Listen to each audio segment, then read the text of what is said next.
It's Hafu versus Gripex Pogchamps 2, games 2 of the finals.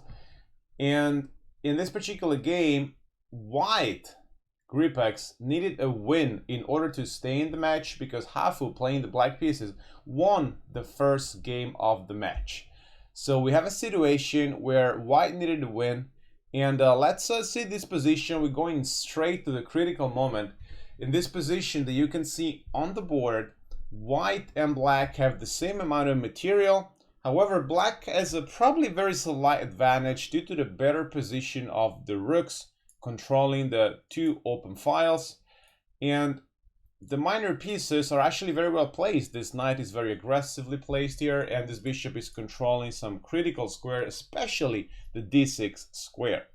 White's rook is on c3 and the other rook is on a1, so the rooks are not really coordinating very well. This knight is under pressure. This bishop is tied to the defense of the knight. So Black has got a slight advantage in this position. However, material is equal. White has got an advanced pawn on e5, so there are still chances for the white player. And here, a very common mistake made by weaker player, not a terrible blunder, but still a mistake. Hafu played bishop g5. And the idea, as she revealed as well, but it was very obvious already, is that right now what she's trying to do is to exchange pieces. Now, as you know, in general, when you're down in material, you don't want to trade pieces. When you're up in material, you do. But when material is equal, it's a little bit different. When material is equal, if you want to draw, it makes sense to exchange more pieces. However, what matters is not what's not on the board. So if pieces come off the board, what's off the board doesn't matter. What matters is what stays on the board. Exchanging this bishop is actually a mistake because this bishop has a critical role in this position of defending the d6 square. Here, White could potentially capture this bishop on g5, and after the recapture, which incidentally also weakens Black's pawn structure on the king side, all of a sudden there would be no defender for this d6 square. This knight is 4 moves away from d6, and this knight here can jump to d6 in only 2 moves, which means this move is actually a mistake. Again, it's not a losing mistake, but it's a slight mistake which throws away the slight advantage that Black had, and in fact, White is probably for choice in this position. However, Gripex here, again, probably following the same line of thinking of Hafu, that is, I don't want to trade pieces because I'm the side who's playing for a win in a roughly equal position. Gripex here played knight to e4, and this is actually a big blunder, and we'll see why in just a moment. This move just fails tactically.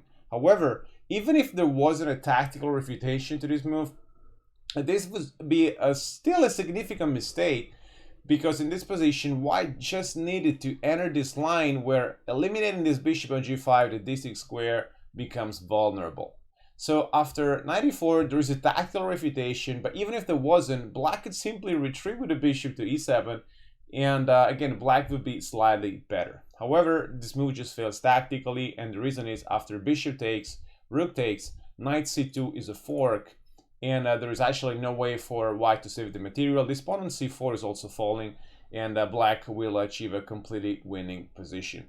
So what's interesting here is that, sure, White missed the fork, but that is not the critical reason why this blunder happened.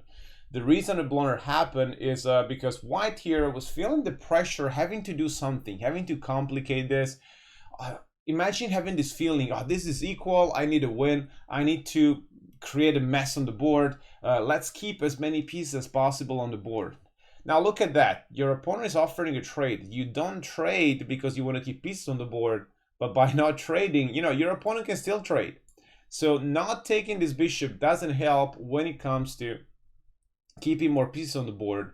And playing knight e4 is not really complicating things, it's just making it easier for Black to respond. In fact, if nothing else, again, as we mentioned before, Black could go back, and White's advantage just dissipated. White's opportunity to get a slightly preferable game would be missed. So right now, yes, the fork was totally missed, but the principle behind that mistake is this pressure of having to do something strange in order to achieve a better position, when in reality, simple chess will do the job. Just patiently improving your pieces and noticing where your pieces want to go. This knight here is kind of sad, but this knight in 2 moves can jump to this juicy outpost on d6.